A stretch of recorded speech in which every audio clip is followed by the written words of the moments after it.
Si bien considero que existe la contradicción, me estaría separando de las conclusiones en los párrafos 196 a 211 del proyecto a discusión.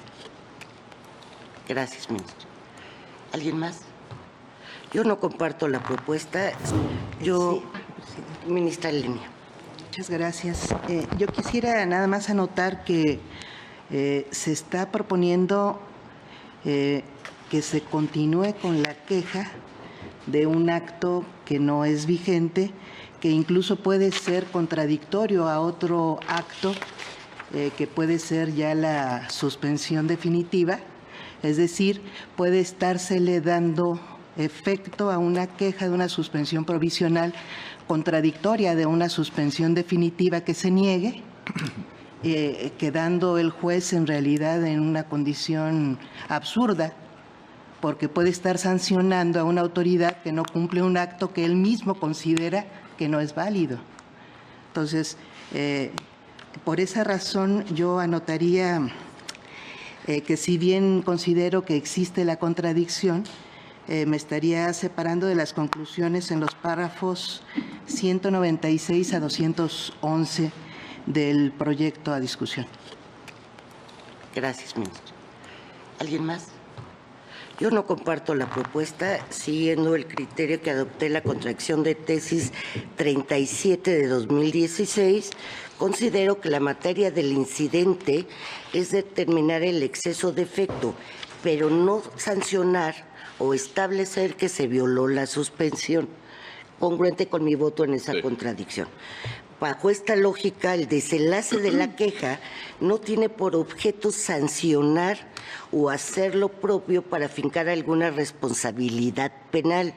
Tampoco podría prevalecer la finalidad de impulsar el cumplimiento de la suspensión provisional cuando una nueva decisión en la suspensión definitiva es la que rige las condiciones de la medida cautelar y por ende la provisional ha sido jurídicamente sustituida.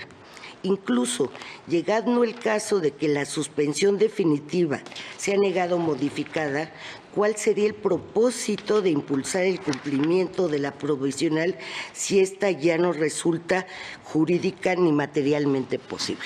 Por eso vengo en contra, siguiendo la contradicción y por razones adicionales. Ministro, por muy brevemente, no es que la suspensión definitiva invalide o anule la suspensión provisional que ya se dictó. La suspensión provisional se dictó y estuvo vigente. Como orden judicial tenía que cumplirse y su desacato puede sancionarse, aunque se haya dictado la definitiva ya.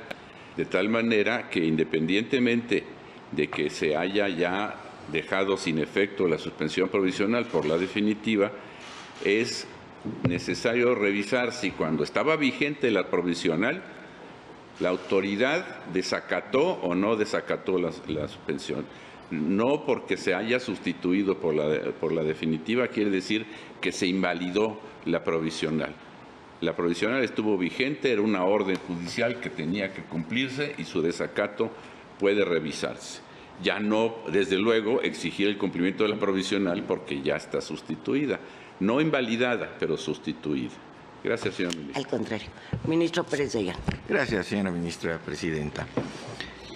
A juzgar por las opiniones que se han generado en torno a la discusión propia de esta contradicción de criterios, me parece conveniente, si es que así se llegara también a estimar, que esta explicación obrara en el texto de la decisión, bien no en la tesis, porque en la tesis única y exclusivamente habrá que definir el punto concreto que la motivó. Coincido en lo que ha expresado el señor ministro Aguilar Morales. Es cierto que en algunos casos la suspensión definitiva puede cambiar lo decidido en la provisional. Muchos otros tantos confirmará lo que sucedió. Lo que interesa es revisar el acatamiento a un mandamiento judicial como condición para poder considerar la eventual presentación de una denuncia en estas circunstancias.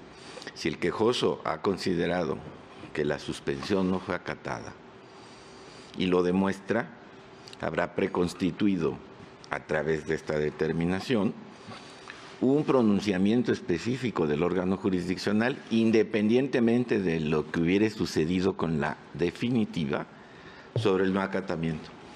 De no considerarlo de ese modo, entonces creeríamos suponer que si la autoridad no cumplió, está esperanzada a que se niegue la definitiva, y una vez que se niegue diría, esta fue una fórmula de salvamento para poder decir que no incurrí en nada. Estaba tan seguro de que la iban a negar que no la cumplí.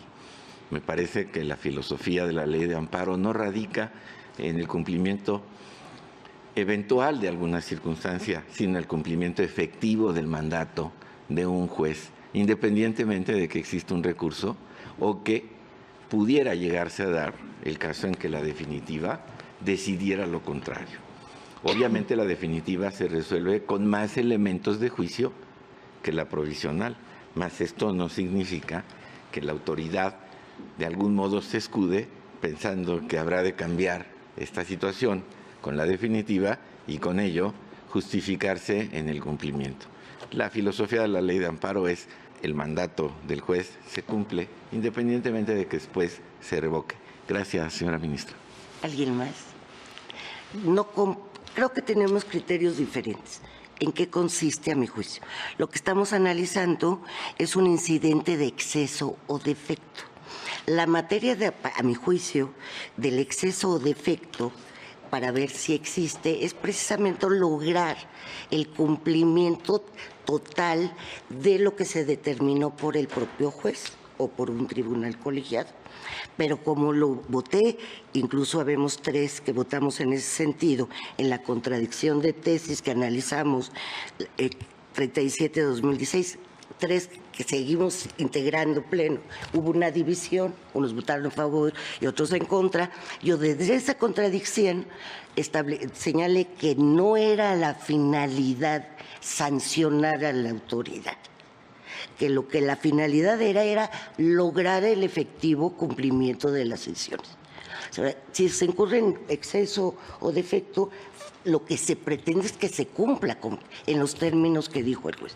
Si esa suspensión provisional ya fue sustituida procesalmente, porque no es que se declare inválida, hay una sustitución procesal, ¿sí? Entonces, ese exceso o defecto, que su finalidad es lograr el cumplimiento, no sancionar, a mi juicio, sino lograr el cumplimiento, ya no se puede, ya no se cumple el objetivo propio de ese incidente. Por eso yo estaría en contra. Tome votación, por favor. Sí, señora ministra presidenta. Señor ministro, ¿usted sostiene? Con el proyecto. Señor ministro González Alcántara. Con el proyecto. Señor ministro Esquivel Mozo. Con el proyecto. Señor ministro Ortizal. A favor. Señor ministro Aguilar Morales. A favor del proyecto y si ustedes, si ustedes están de acuerdo, puedo adicionar algunos de los argumentos como señalaba el ministro Pérez Dayán, aclarando el sentido, suponiendo que se obtuviera la votación suficiente. Bueno, primero vamos a ver si se obtiene la votación suficiente, que seguro se obtiene. Y segundo, si los que votaron aceptan que usted incorpore las modificaciones. Gracias. ¿Le parece bien? Sí, me parece perfecto. Gracias. Continúe, por favor. Sí, señora ministra presidenta. Señor ministro Pardo Rebolledo.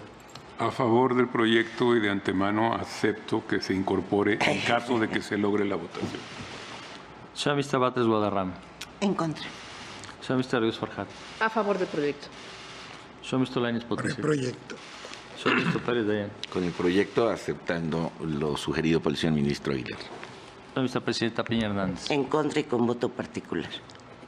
Señora vicepresidenta, me permito informarle que en relación con este punto de contradicción existe una mayoría de 9 votos a favor de la propuesta, con voto en contra de la señora ministra Batres Guadarrama y de la señora ministra presidenta Piña Hernández, quien anuncia voto particular. Gracias.